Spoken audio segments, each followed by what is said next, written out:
Welcome back to the Vitality Check podcast. Thank you for having me. Get comfy? Oh, nice. Yeah, There we go. So we are flying just the two of us it's today. just the two of us. I It was was I was absent for the previous two. you were, Yeah, you were, yeah. yeah, figuring out my life insurance. Nice. Yeah, It's all so settled. all settled. Yeah, Very so good. yeah, There you go. Yeah, it feels good to be to know that be everyone's back. safe. Yeah, For sure. in the event, but yeah, it's not actually a fun thing. Like when you think Never about is. it, Yeah, but like buying a car as much. yes, yeah, Yeah, but thankfully, it was yeah, it was good. The person who helped us was awesome. So great. yeah. Very nice. Hmm. And so we're one less today. Yes. Um, You probably won't notice, but no, no, no, I don't think we won't notice, or we you won't won't. notice. Oh, we won't. Yeah. No, well, Or the audience. Yeah. yeah, maybe not. Maybe Jay's mom might notice, but Jay's mom will probably yeah, notice for sure. She's yeah, very attentive. very attentive. Yeah. Mm. So if you don't know, Jay's not here today. We No, are taking stabs at him for sure. apparently something was being delivered at home, or Yep. this is 2 days in a row now, right? Yeah, he's Forgot busy. He's a busy guy. forgot to tell us. Withheld Well, the information. my guess is he didn't even know. Possible. There's a good chance. That'd be a chance, yeah. That could have been random, Yeah. or he was Well, keeping it to himself. yeah. All right. Regardless, It's all good. We got it. we got it. We got it. So what are we hitting today here? Well, this is actually pretty fun. So this is a timely podcast because we are experiencing the I guess it's just the ecosystem that is the Montreal Canadiens Mm, and the playoffs, right? We're in the playoffs. yeah. So Kevin and I were both former athletes, and we still like to we're still weekend warriors and still like to compete and play. But we're going to keeping in with that theme of playoffs and performance, and we're going to talk about just a little bit of I don't know, sports psychology and Little mindset. mindset, right? Yeah. I'm not sure if they're aware, but Kevin hosts a group of athletes every above and beyond from his 10-day meditation and his bi-monthly meditations. He also likes to help young athletes with mindset, right? So, Mhm. you know, Probably coming from a place of mental fragility as a the goalie, the goalie. a lot of red lights in his life. Oh my God, I tell you, it's the agony of it would have been great to have sports psych back then for sure. Mm-hmm. But Yeah. you know what's funny? It's like you naturally like I think athletes too come to this point where they have what they'll call superstitions or ways of doing things that get them in the right frame of mind to play games, Yes. right? So it really is that. It's just, I guess um having a better outlook, one of understanding, well, how does that work? Why is it that if I do XYZ, it helps me in a game, and when I focus on these other things, it does not. So yeah, it's fun to it's amazing now because a lot of athletes are so open to this. Yes. It's not like it used to be where it was kind of, especially in hockey, it was kind of frowned upon a little bit. To talk about the mental side of the Yeah, game and yeah. yeah. Which, arguably especially in pro sports, in particular, like but it is very useful. But obviously, starting young is Even better. even better. You just get some good habits, get yourself in the right frame of mind. So Yeah. yeah. So I guess, yeah. Um, if people are watching right now, we're in the Stanley Cup playoffs. If you're in Montreal, Mm, you probably jumped on the Habs bandwagon if you weren't already there because they're a young, fun team and they're kind of this is bonus, right? They've exceeded expectations already. yeah. Last year they just made the playoffs. They're going through a rebuild. There's actually a show on TV, right? Which is pretty fun because they've been pretty open about building this team, which is again, from a psychological perspective, has been cool because you've had access to see these players and see what they go through day in day out and see a bit behind the scenes, which I know is very popular in professional sports nowadays. We have the FIFA has one, soccer teams have one, different teams, Ferrari F1 or something. F1 has one, tennis has one, golf has one. So it's really fun. Like people love seeing behind the scenes. Yeah. Um, and if you watched even last night, there was a game you could see Dobesh. Most likely you'll see the mental side of the game with goalies, right? So Kevin was a goalie. Yeah. They're special for sure. Yeah, well, and it's a it's a very, I mean, all eyes are on you Sure. Yeah. in nets, and you can see our young Jakub Dobesh for the Montreal Canadiens. He has his specific routines, even when they're scoring. He he goes to the side and he'll do a little celebration, always the same. Yep. To support, it's like process himself, the team in between plays. A lot of goalies will come back and talk, like go to the bench or he stays Yeah. It and he's never gets old. visualizing, he's standing and he's going over it. And actually they had a little spot after that. Like, what are you working on? He goes, oh, I work on the plays, the things I thought I did well, and then the things I think I can improve upon. So he's doing that when the face-off is in the other zone, when there's a TV timeout Hmm. and you can watch him and it's really cool. And he'll actually stand there and he'll go through, Yeah. he'll physically and his head and his eyes, and he's tracking, and he'll Yeah. go over the play and he said, oh, I didn't hit my mark that time, or I Yeah. didn't hit. And it's amazing to see the work that goes in Hmm. for these players, and Even a lot now, which is really cool, is like there are 3D kind of technology that virtual reality goggles that players use, or most goalies in particular, to put your put yourself in the scenario so that when you see a play developing that you can work on at home without even being in your gear or wow. on the ice. Uh, and it's pretty realistic. I was quite impressed when I had tried it once.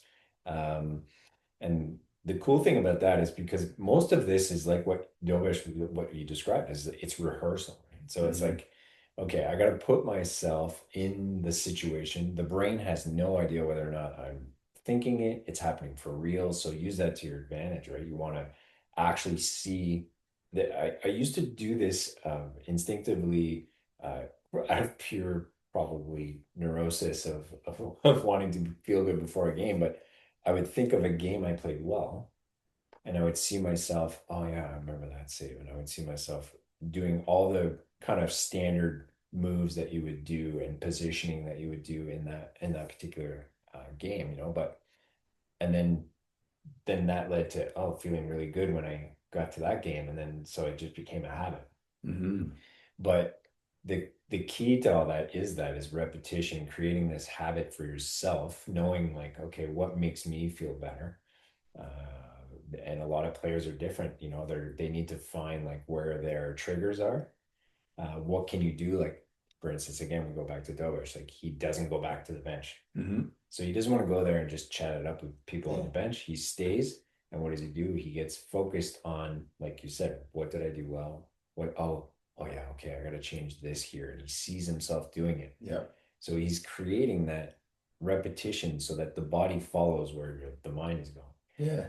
Um, so a lot of guys now are really interested in that process and knowing a little bit more about it because there's so much more to it. It's like The brain perceives, right? Or the brain can't differentiate between a visualized experience or a real live right. experience, right? So, Mm, so the ability to rehearse and replay things can be good or bad, right? Because yep.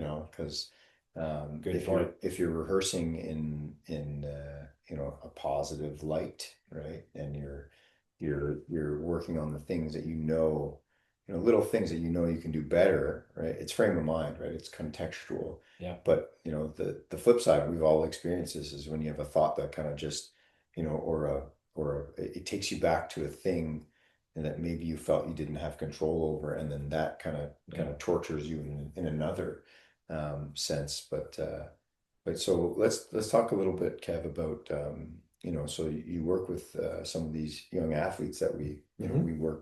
we work with here in the off season as well, physically, to get them ready in the off season. But tell us a bit about what you do with them. Like what's a process, and they're not just goalies, right? They're No, no, no, no. It was all different players, and there were guys that playing basketball, there were guys yeah, playing hockey. different athletes, right? Because it's it's really all the same. Like it's trying to figure out, well, one as a group, because quite often it can be done in groups, which was kind of fun, and it can obviously be done one-on-ones. But in the one-on-one setting, it's like trying to figure out for that person, what are the things that throw you off your game? Hmm. So I remember, let's say as an example with a young goalie, saying like, okay, let me give you a context. And see, I would ask, well, what gets you nervous? Well, I don't really get nervous. I said, okay, so the game starts, it's a minute in, you get scored on. He's like, yeah, no big deal. You're good. Okay, 20 seconds go by, you get scored on again. And now there's people yelling stuff from the crowd. And he's like, yeah. He goes, yeah, yeah. When people start chirping me, it affects me. Hmm. So people chirping means the other team probably saying stuff to try and get you off your game. Right? Yeah. So some people like Dovesh He gets thrives on fueled that. by Yeah. it, and other people though it can really start affecting them. And they start thinking like, oh man, I'm really doing bad. And now you start going down that negative road of like your focus is on, I hope I don't screw up, as Hmm. opposed to I want to do this. I want to perform and do things well, not I hope I don't screw up. Yes. So a lot of players have different triggers. It can be everything from having pressure from family. It can be from a coach. It could be the pressure they put on themselves. Hmm. So where do you want to bring your focus so that you optimize your performance? Hmm. So sometimes it's really trying to make things much simpler than they are in the person's head, right? So what's sometimes the process is just too much, and they need to kind of make it Simplified process, but simplified. focus on the things that they can control, Exactly. right? Yeah. Get used or get resilient to the things they can't almost, right? So, Yeah, because it would be like saying, like you know, or anything that has technical aspects to it, right? Like so goaltending in particular now is yes. so technical. Yeah, the mechanics and the movement and the Yeah, and you can see like certain guys will be very zoned in on that. They methodical. get so cerebral about the whole process, so it's very hard for them sometimes to just let go and play, Hmm. you know? Like, Yeah. okay, you learned that in practice. Yeah. Let's just go have fun now. Yeah, I've always said this, it's like, yes, there's the mechanics of things, there's the where you should be, but then at the end of the day, it's like being athletic, feeling and having fun, right? Mm. Yeah. Feeling that good, that's a great word you're bringing up because it boils down to that feeling of having fun again. Hmm. And some players lose it when they get Yeah. too caught up in this is what's expected of me. This is, these are some of the technical things I have to go through.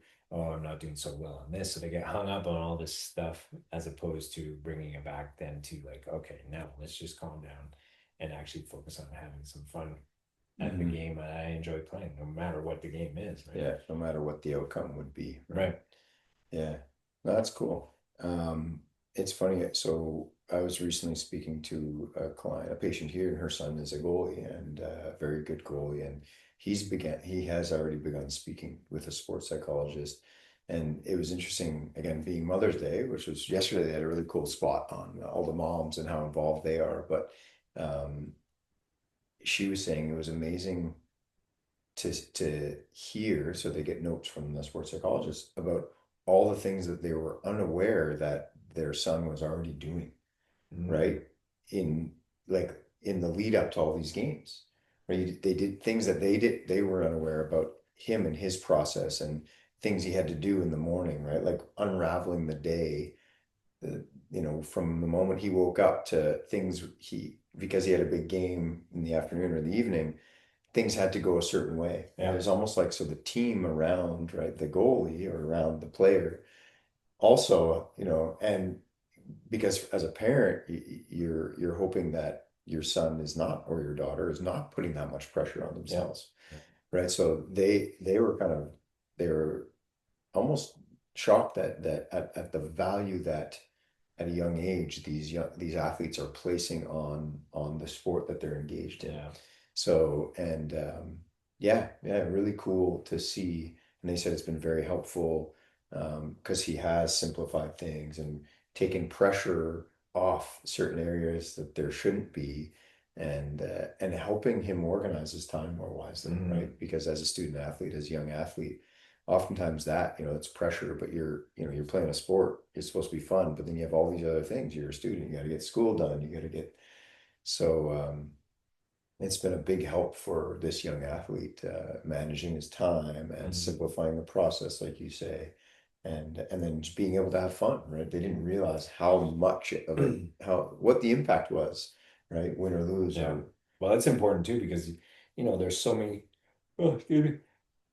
There's so many other factors affecting you Mhm. outside of whatever sport you're in. Yes, Like there's like your parents, there's school, there's there can be stuff with friends, or girlfriends or boyfriends or whatever is going on yes, that can have an impact on how you're feeling and thus impact you in the game. So it's like any other thing too. It's like how do you in deal life. with outside, noise? You always look at like the sweet spot in the tornado is right in the center, right? Like that Hmm. calm point right in the center. Well, how do you find that calm point? Well, it takes some practice, right? Just to, The zone, right? yeah, yeah. How do you bring yourself in the zone amongst all this chaos? So uh, there's a lot of tricks, right? It's a Hmm. lot of like bringing yourself back, learning how to coach yourself to calm yourself down. It's knowing where to put your focus. Hmm. So obviously, when there's stuff going on the outside, there's equal amounts of importance to deal with those things, obviously. But then when it comes time to doing what you're doing, it's like, where does my focus go now? So it's just learning how to manage things, like you said, a little bit better, which tends to take a lot of the load off, so that you can actually focus on the thing, the task at hand, type of thing. So yeah, so that's definitely It's a big it's part of funny it. you said the word focus, and again, we're not competitive athletes anymore, but I still like to play. But I know that like when we play, we've talked about this often, right? And there's less process when we're playing in beer league hockey, right? There's Yeah. less, sometimes we just rush to the rink and you put the kids to bed and like you're not at all in the zone and you get on the ice and you're barely, you like miss the warm up and Oh and yeah. and you have a terrible game, right? Because Right. so I joke even within our kind of the season of life and the athletic endeavors we still do, it is still fun to zero in and have your own Sure. process, right? Yeah. And it's funny you mentioned focus. So I think like I don't get to golf as much as I do, but I still have a small mantra, and when I play golf, and I use it in hockey as well. So I call it the four F's, and I'll say this, and I always know my brother always remembers. Like I don't get he always reminds me. He goes, "Oh, I know you're playing well when you're just you're singing in your backswing," and I'm singing to myself. But I do have a mantra that I use, and I go, you said it, so it's focus. So it's always like if I'm playing golf, it's focus, right? So focus, because I'm about to Yeah. hit the ball. Sure. Then it's feel, right? So it's like feel, like I always think like feel what it's like to be athletic. And then it's forget. So forget that also is part of focus. Forget the shot that I took because it doesn't matter anymore. Right. And then it's fun. So like I Mm. always use those four F's, I call it. So those are the ones in no particular order, but feel, focus, forget, and fun. And then I just say, hey, be athletic and I swing, right? Yeah. Um, and I'm not so much into the mechanics of it all anymore, just because my mechanics, I just say, just that it's feel what a good shot is, right? Yeah. Exactly. And be athletic, you're a good athlete, just hit that ball, right? It's like, but if I do that, the four F's, feel, fun, focus, forget, man, I'm usually playing pretty well. Yeah. Despite not playing, I played once last year and I still scrambled to like an 86, right? So it's like, you know, so anyways, that's so then I take that into even when I'm playing hockey now. It's like because I just laugh and I say you're here to have fun, like Yeah. and It's the same thing though. yeah. I can remember a sports, like I know that back this quite a few years ago. I was still playing nets, and I was asking her about an athlete that I was treating, I think, and she says, "Oh, how's your hockey going?" I'm like, "Oh, it's going all right, I guess." But it kind of was like just up and down. And she goes, "Why? Well, what do you mean?" I said, "I don't know. I just feel I'm not really into it. I get." She goes, "Well, what's your routine?" Mhm. I go, "What do you mean? She goes, "What's your routine?" I go, "Well, I finish work and I rush over to the arena and then I get dressed and I get on the ice. She goes, "Oh, what'd you do in junior?" I go, "Not that." Yeah, And she's like, exactly. "Yeah, it's so important to have that where you can put yourself in the zone a bit, you know." Yeah. So Now my routine and my superstition is I have to put my left skate on first. 100% left skate is where it's at. Yeah. I've never put So the right that's skate. that's that's It's the great. extent of my routine Crazy right now. talk. That's the extent of my routine right now. It's like, well, as long as I put my left skate on, I'm gonna play well, right? Yeah. Yeah. If I put my right skate on, oh man. Probably takes me about 2 minutes to get dressed too. Yeah, exactly. Just It's just fast. yeah, just get dressed. It's so funny. Actually, funny enough about superstitions. This is the other night. So watching, this is a fun quick story. So we were watching the game. I think it was the Tampa Bay series, and I don't know which game it was, maybe game six or something. But oh no, I know which game it was. We were up 2-0, the Canadians. We were barbecuing. It was a Sunday, and the kids had a pet day, so they had already lobbied to stay up over late. And I'm like, yeah, no problem. So it was a beautiful weekend. They had been outside all day. I was barbecuing, so I put the game on in the sunroom, and we have a small, like smaller couch in the sunroom and a smaller Mhm. TV, and but we were winning 2-0. So we were sitting there, and we had finished dinner. We're watching, and I could tell the boys, they're just, it's like not the biggest couch, and they're getting uncomfortable, and they're stuck, like they're tired, and so, and uh, and they're like kind of like fighting with each other, and I'm like, hey guys, come on, watch the game. And then my middle son's like, Dad, can we please go downstairs? And we got a big couch and big TV down there. And I'm like, in my mind, I'm like, no, we're not moving. We're Are you winning. crazy? What are you crazy? We're winning 2-0. We're not changing anything, right? About where we are Oh watching the yeah. game, because every fan, we have our own superstitions. Oh yeah. And finally they're fighting. And after the second period, I'm like, all right, everybody downstairs, because they're just, that was more distracting than anything. So go downstairs, we put the game on, I run around, close up outside, come downstairs, and they're all like comfy in their spots. And the period starts. And within 5 minutes, I look over and everyone's snoring. Like Ah, everyone's snoring. Aiden's asleep, Brody's asleep, Casey's asleep, Jake, the dog's out cold, Kelly's asleep, everyone's asleep. nice. And we lose 3-2. Ah, yeah, they end it. And oh man, and we lost 3-2. And so the next morning, when they got up, because I transferred them to bed, I'm making coffees, and Aiden's like, so Dad, I'm like, Aiden, should have stayed on the green couch.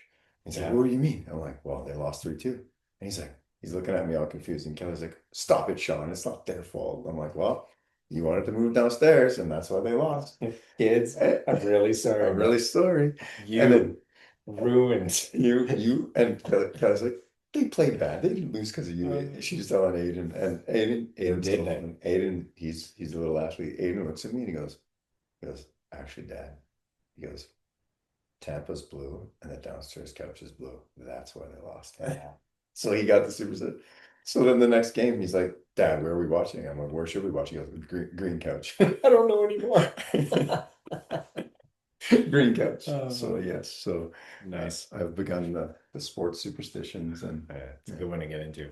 anyways, but yeah, I guess we can wrap up with that. The most important thing, Yeah. as we said, all this stuff is just having someone to talk to. If you're a young athlete, knowing you're not alone. A lot of your teammates and competitors are probably feeling the same stuff, right? Yeah. The pressure. I think a lot of it has to do with this is other thoughts for a whole other podcast, but the professionalization of youth sports is probably really, really adding to It's a bit this. much for kids, yeah. It's probably adding to this, but so yeah, Kev, the group that you do with these young athletes is awesome.